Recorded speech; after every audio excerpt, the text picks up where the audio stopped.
ಕೆಲವೊಂದು ಸಂದರ್ಭಗಳಲ್ಲಿ ಆಕಸ್ಮಿಕವಾಗಿ ನಮ್ಮ ಆಪತ್ಕಾಲದಲ್ಲಿ ಇನ್ನೊಬ್ಬರಿಂದ ಸಹಾಯ ಒದಗಿ ಬರುತ್ತದೆ. ಯಾರಿಂದ ಯಾವ ಸಂದರ್ಭದಲ್ಲಿ ಸಹಾಯ ಬರುತ್ತದೆ ಎಂಬುದನ್ನು ನಿಖರವಾಗಿ ಹೇಳಲು ಸಾಧ್ಯವಿಲ್ಲ. ಆದರೆ ಆಪತ್ಕಾಲದಲ್ಲಿ ಒದಗಿದ ಸಹಾಯವನ್ನು ಮಾತ್ರ ನಮಗೆ ಎಂದೂ ಮರೆಯಲಿಕ್ಕೆ ಸಾಧ್ಯವಾಗುವುದಿಲ್ಲ. ಅಂತಹ ಒಂದು ಕಥೆಯನ್ನು ನಾನು ಈಗ ಓದುತ್ತಿದ್ದೇನೆ. ಕಥೆಯ ಹೆಸರು ಆಪತ್ತಿಗಾದವನೇ ನೆಂಟ. ತಮಗೆ ಗೊತ್ತಿರುವಂತೆ ನಾನು ನಿಮ್ಮೆಲ್ಲರ ಪ್ರೀತಿಯ ಬರಹಗಾರ ಒಂದಕತೆ ಗಣೇಶ್. ದಯಮಾಡಿ ಈ ಕಥೆಯನ್ನು ಕೇಳಿದವರು ಇದಕ್ಕೊಂದು ಲೈಕನ್ನು ಕೊಟ್ಟು ಸಬ್ಸ್ಕ್ರೈಬ್ ಮಾಡಬೇಕಾಗಿ ಕೇಳಿಕೊಳ್ಳುತ್ತೇನೆ. ಆ ದಿನ ನಾನು ಕೆಲಸ ಮುಗಿಸಿಕೊಂಡು ಹೊರಡುವಾಗ ಸಾಕಷ್ಟು ತಡವಾಗಿತ್ತು.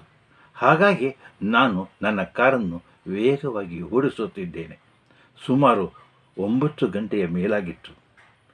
ಸಾಕಷ್ಟು ದೂರ ಪ್ರಯಾಣ ಬೆಳೆಸಿ ಕಾಡಿನ ಮಧ್ಯೆ ಹೋಗುತ್ತಿದ್ದಾಗ ಇದ್ದಕ್ಕಿದ್ದಂತೆ ನನ್ನ ಕಾರು ಕೆಟ್ಟು ನಿಂತಿತು. ಏನು ಮಾಡಿದರೂ ಅದು ಸ್ಟಾರ್ಟ್ ಆಗಲೇ ಇಲ್ಲ. ಸಾಕಷ್ಟು ಪ್ರಯತ್ನ ಪಟ್ಟು ನೋಡಿದೆ. ಏನೆಂದರೂ ಅಲುಗಾಡದೆ ಅದು ಮುಷ್ಕರ ಹೂಡಿದಂತೆ ಕಾಣಿಸುತ್ತಿತ್ತು. ಆ ಕಾರ್ಗತ್ತಲ ಅಡವಿಯಲ್ಲಿ ಒಬ್ಬಟ್ಟಿಗನಾಗಿದ್ದ ನನಗೆ ದೂರದಲ್ಲಿ ಕೂಗುವ ನರಿ, ಕಿರುಬಗಳ ಸಪ್ಪಳ, ಗೂಗೆಗಳ ಕೂಗು ಮುಂತಾದವುಗಳನ್ನು ಬಿಟ್ಟರೆ ಇನ್ನೇನೂ ಕೇಳಿಸುತ್ತಿರಲಿಲ್ಲ. ಏನು ಮಾಡಲು ತೋಚದೆ ಕಾರಿನಿಂದ ಕೆಳಕ್ಕಿಳಿದು ಹಾಗೆ ಬಾನೆಟ್ಟಿಗೆ ಹೊರಗೆ ನಿಂತುಕೊಂಡೆ.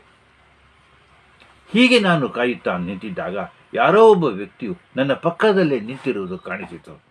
ಆ ನಿರ್ಜನವಾದ ಪ್ರದೇಶದಲ್ಲಿ ಅದುವರೆಗೆ ಯಾರೂ ಕಾಣದಿದ್ದಾಗ ಅಕಸ್ಮಾತ್ ಈ ವ್ಯಕ್ತಿ ಕಾಣಿಸಿದ್ದು ನನಗೆ ಬಹಳಷ್ಟು ಭಯ ಹಾಗೂ ಆಶ್ಚರ್ಯವನ್ನುಂಟು ಮಾಡಿತು. ಅವನ ಕಡೆಗೆ ತಿರುಗಿ, ಯಾರಪ್ಪ ನೀನು? ಯಾವಾಗ ಬಂದೆ? ನಾನು ನೋಡಲೇ ಇಲ್ಲವಲ್ಲ ಎಂದು ಕೇಳಿದೆ. ಅದಕ್ಕೆ ಅವನು, ನಾನು ಈಗ ತಾನೇ ಸ್ವಲ್ಪ ಸಮಯದ ಮುಂಚೆ ಬಂದೆ ಸಾರ್ ಎಂದು ನಿಧಾನವಾಗಿ ಉತ್ತರಿಸಿದ. ಆಶ್ಚರ್ಯ, ನೀನು ಬಂದಿರುವುದೇ ನನಗೆ ಗೊತ್ತಾಗಲಿಲ್ಲ. ನಿನ್ನ ಹೆಸರೇನು? ಏನು ಕೆಲಸ ಮಾಡುತ್ತಿದ್ದೀಯಾ ಎಂದು ಕೇಳಿದೆ. ಸಾರ್, ನನ್ನ ಹೆಸರು ಅರುಣದಾಸ್. ನಾನೊಬ್ಬ ಕಾರಿನ ಚಾಲಕ ಎಂದು ಉತ್ತರಿಸಿದ. ನನಗಂತೂ ಇಂತಹ ಭಯಾನಕವಾದ ಸಂದರ್ಭದಲ್ಲಿ ಒಬ್ಬ ಕಾರು ಚಾಲಕ ಸಿಕ್ಕಿದ್ದು ತುಂಬ ಸಂತೋಷವಾಯಿತು. ಬಹುಶಃ ದೇವರೇ ಅವನನ್ನು ಕಳುಹಿಸಿರಬೇಕು ಎಂದುಕೊಳ್ಳುತ್ತಾ, ನೀನು ಎಲ್ಲಿಂದ ಬರುತ್ತಿದ್ದೀಯಾ? ನಿನ್ನ ಊರು ಯಾವುದು ಎಂದು ಪ್ರಶ್ನಿಸಿದೆ. ಅದಕ್ಕೆ ಅವನು, ನಾನು ಇಲ್ಲೇ ಇದ್ದೇನೆ, ಇಲ್ಲೇ ಪಕ್ಕದಲ್ಲೇ ನಮ್ಮ ಊರು ಇದೆ ಎಂದ. ನನಗಂತೂ ಅವನು ಮಾತನಾಡುವ ನೀತಿ ಮತ್ತು ವರ್ತಿಸುವ ವಿಧಾನವನ್ನು ನೋಡಿದಾಗ ಸಾಕಷ್ಟು ಕುಡಿದಿರಬೇಕು ಎನಿಸಿತು. ಆದರೆ ಆ ಬಗ್ಗೆ ಹೆಚ್ಚಿಗೆ ವಿಚಾರಿಸಲು ನನಗೆ ವ್ಯವಧಾನವಿರಲಿಲ್ಲ.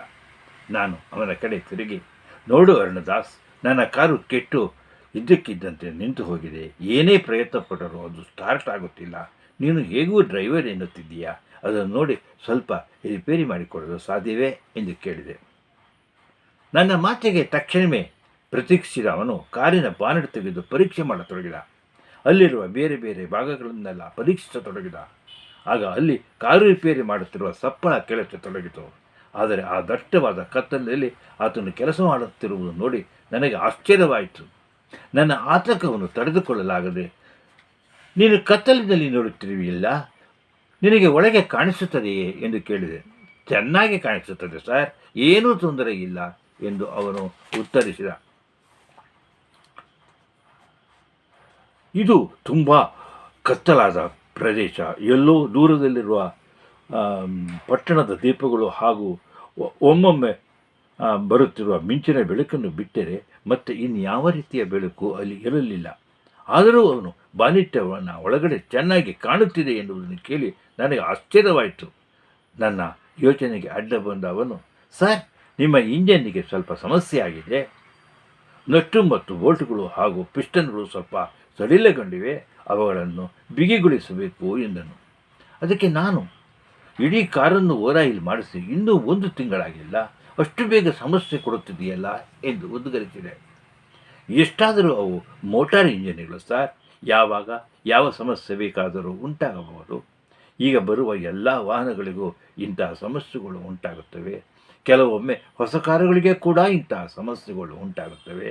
ಅಷ್ಟೇ ಅಲ್ಲದೆ ಇದೊಂದು ಅನಿಷ್ಟ ಸ್ಥಳ.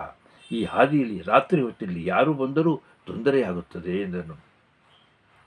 ನೀನು ಏನು ಹೇಳುತ್ತಿದ್ದೀಯಾ? ನನಗೊಂದು ಅರ್ಥವಾಗುವುದಿಲ್ಲ. ನಾನು ಸ್ವಲ್ಪ ಹೆದರಿಕೆಯಿಂದಲೇ ಕೇಳಿದೆ. ಎಷ್ಟೇ ಒಳ್ಳೆಯ ವಾಹನ ಆಗಲಿ ಈ ಸ್ಥಳಕ್ಕೆ ಬಂದರೆ ಅದು ಕೆಟ್ಟು ಹೋಗುವುದು ಶತಸಿದ್ಧ. ಇದು ತುಂಬ ಅನಿಷ್ಟ ಸ್ಥಳ ಸರ ಎನ್ನುತ್ತಾ ಅವನು ತನ್ನ ಮಾತುಗಳನ್ನು ಪುನರುಚ್ಚರಿಸಿದ. ಅಂದರೆ ಈ ಸ್ಥಳದಲ್ಲಿ ಕಾರುಗಳು ಬಂದರೆ ತೊಂದರೆಯಾಗುತ್ತವೆ ಎಂಬುದು ನಿನ್ನ ಮಾತಿನ ಅರ್ಥವೇ ಎಂದು ನಾನು ಆಶ್ಚರ್ಯದಿಂದ ಕೇಳಿದೆ. ನಿಜ ಸಾರ್, ತೊಂದರೆಯಾಗುತ್ತದೆ. ಅಷ್ಟೊಂದು ಕಡಾಖಂಡಿತವಾಗಿ ಹೇಗೆ ಹೇಳುತ್ತೀಯಾ? ಸರ್, ಈಗ 1 ತಿಂಗಳ ಹಿಂದೆ ನನ್ನ ಕಾರು, ಅದು ಆಸ್ಟಿನ್ ಕಾರು, ತುಂಬ ಹೆಸರುವಾಸಿಗೆ ಬರಕೆಲ್ಲಿರುವ ಕಾರು, ಆದರೂ ಕೂಡ ಈ ಸ್ಥಳದಲ್ಲಿ ಪುಡಿಯಾಗಿ ಹೋಯಿತು. ಅವನು ಹಾಗೆ ಹೇಳಿದ ತಕ್ಷಣ ಅವನ ಬಳಿ ನನಗೆ 1 ತಿಂಗಳ ಹಿಂದೆ ಆ ಸ್ಥಳದಲ್ಲಿ ಆಸ್ಟಿನ್ ಕಾರೊಂದು ಅಪಘಾತಕ್ಕೆ ಒಳಗಾಗಿ ಕಾರ್ ಮತ್ತು ಡ್ರೈವರ್ ಇಬ್ಬರು ನಾಶವಾದದನ್ನು ಪೇಪರಲ್ಲಿ ಓದಿದ್ದು ನೆನಪಿಗೆ ಬಂದಿತ್ತು. ಆ ಕಾರಿನ ಬಗ್ಗೆ ನೀನು ಹೇಳುತ್ತಿರುವುದು ಎಂದು ಕೇಳಿದೆ. ನಿಜ ಸರ್, ಅದೇ ಕಾರಿನ ಬಗ್ಗೆ ನಾನು ಹೇಳುತ್ತಿರುವುದು. ಆಗ ದೊಡ್ಡ ಕಾರು ಇಲ್ಲಿ ಬಂಡೆಯೊಂದಕ್ಕೆ ಡಿಕ್ಕಿ ಹೊಡೆದು ಚೂರಾಗಿ ಹೋಗಿತ್ತು. ಹಾಗಾದರೆ ನೀನೇ ಆ ಕಾರನ್ನು ನಡೆಸುತ್ತಿದ್ದೀಯಾ? ನಿಜ ಸರ್, ನೀವು ಹೇಳುತ್ತಿರುವುದು ನಿಜ. ಆ ಕಾರನ್ನು ನಾನೇ ನಡೆಸುತ್ತಿದ್ದೆ. ಹಾಗಾದರೆ ನಿನಗೇನು ಅಪಾಯವಾಗಲಿಲ್ಲವೇ? ಇಲ್ಲ ಸರ್, ನನಗೇನೂ ಅಪಾಯವಾಗಲಿಲ್ಲ. ನಾನು ಕ್ಷೇಮವಾಗಿದ್ದೇನೆ. ಆ ಕಾರು ಮಾತ್ರ ಪುಡಿಯಾಗಿ ಹೋಯಿತು ಎಂದು ಹೇಳಿದಾಗ ಈ ಮನುಷ್ಯ ಕುಡಿತದ ಅಮಲಿನಲ್ಲಿ ಏನೇನೋ ಹೇಳುತ್ತಿದ್ದಾನೆ ಎಂದು ಭಾವಿಸಿದೆ. ಈಗ ನನ್ನ ಕಾರನ್ನು ರಿಪೇರಿ ಮಾಡಿ ಚಲಿಸುವಂತೆ ಮಾಡಿಕೊಡುತ್ತೀಯಾ ಎಂದು ಕೇಳಿದೆ. ಸರ್, ಖಂಡಿತ ನಾನು ಅದನ್ನು ರಿಪೇರಿ ಮಾಡಿಕೊಡುತ್ತೇನೆ, ಯೋಚಿಸಬೇಡಿ ಎನ್ನುತ್ತಾ ಆತನು ಬಾನೆಟ್ಟನ್ನು ತೆಗೆದುಕೊಂಡು ಒಳಗಡೆ ಹೋಗಿ ಪರೀಕ್ಷಿಸತೊಡಗಿದ. ಆತನು ರಿಪೇರಿ ಮಾಡುವ ಸಪ್ಪಳವೊಂದನ್ನು ಬಿಟ್ಟು ನನಗೆ ಇನ್ನೇನೂ ಕೇಳಿಸುತ್ತಿರಲಿಲ್ಲ. ಸ್ವಲ್ಪ ಹೊತ್ತಿನಲ್ಲೇ ಕಾರನ್ನು ರಿಪೇರಿ ಮಾಡಿ ಸ್ಟಾರ್ಟ್ ಮಾಡಿದ. ಸ್ವಲ್ಪ ಮುಂದಕ್ಕೆ ತೆಗೆದುಕೊಂಡು ಹೋಗಿ ಹಾಗೆ ಹಿಂದಕ್ಕೆ ತೆಗೆದುಕೊಂಡು ಬಂದ. ಸರ್, ಎಲ್ಲ ಸರಿಯಾಗಿದೆ ಎಂದು ಹೇಳಿದ. ಅಲ್ಲಿಂದ ಇಳಿದನು. ದಯಮಾಡಿ ನನಗೊಂದು ಸಹಾಯವನ್ನು ಮಾಡುತ್ತೀರಾ ಸಾರ್ ಎಂದು ಕೇಳಿದ. ಹೇಳಪ್ಪ, ಹೇಳು, ನನ್ನಿಂದ ಯಾವ ಸಹಾಯವಾಗಬೇಕೋ ಖಂಡಿತ ಮಾಡುತ್ತೇನೆ ಎಂದೆ. ಸರ್, ನಾಳೆ ದಿನ ನೀವು ಮಾಲ್ಗುಡಿಗೆ ಹೋದ ಮೇಲೆ ನನ್ನ ಯಜಮಾನ ರಾಮರಾವ್ ಬಳಿಗೆ ಹೋಗಿ 1 ತಿಂಗಳ ಹಿಂದೆ ನಿಮ್ಮ ಆಸ್ಟಿನ್ ಕಾರು ಅಪಘಾತವಾಯಿತಲ್ಲ, ಅದಕ್ಕೆ ಕಾರಣ ನಿಮ್ಮ ಡ್ರೈವರ್ ಅಲ್ಲ, ನೀವು ತಪ್ಪು ತಿಳಿದುಕೊಂಡಿದ್ದೀರಿ, ಅವನು ಆ ದಿನ ಕುಡಿದಿರಲಿಲ್ಲ ಎಂದು ಹೇಳಿವಿರಾ ಎಂದು ಪ್ರಾರ್ಥಿಸಿದ.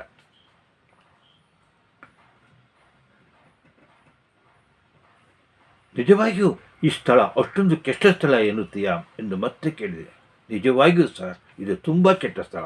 ನಿಮ್ಮ ಅದೃಷ್ಟ ಚೆನ್ನಾಗಿತ್ತು, ಆದ್ದರಿಂದ ಆಗಬಹುದಾದ ಅಪಘಾತದಿಂದ ತಪ್ಪಿಸಿಕೊಂಡಿರಿ. ಇನ್ನೆಂದಿಗೂ ಈ ಸ್ಥಳದಲ್ಲಿ ಬರಬೇಡಿ ಎಂದು ಎಚ್ಚರಿಕೆ ಕೊಟ್ಟ. ನಾನು ಅವನಿಗೆ 100 ರೂಪಾಯಿ ನೋಟನ್ನು ಕೊಡಲು ಹೋದೆ.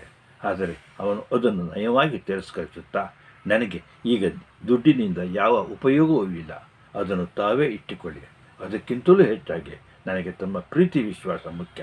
ದಯಮಾಡಿ ನನ್ನ ಯಜಮಾನನ ಬಳಿಗೆ ಹೋಗಿ ಆ ದಿನ ನಾನು ಕುಡಿದಿರಲಿಲ್ಲ ಎಂದು ಹೇಳಿ, ಅದರಿಂದ ನನಗೆ 100ಗಳಿಗಿಂತಲೂ ಹೆಚ್ಚು ಕೊಟ್ಟಂತಾಗುತ್ತದೆ ಎಂದು ಬೇಡಿಕೊಂಡ.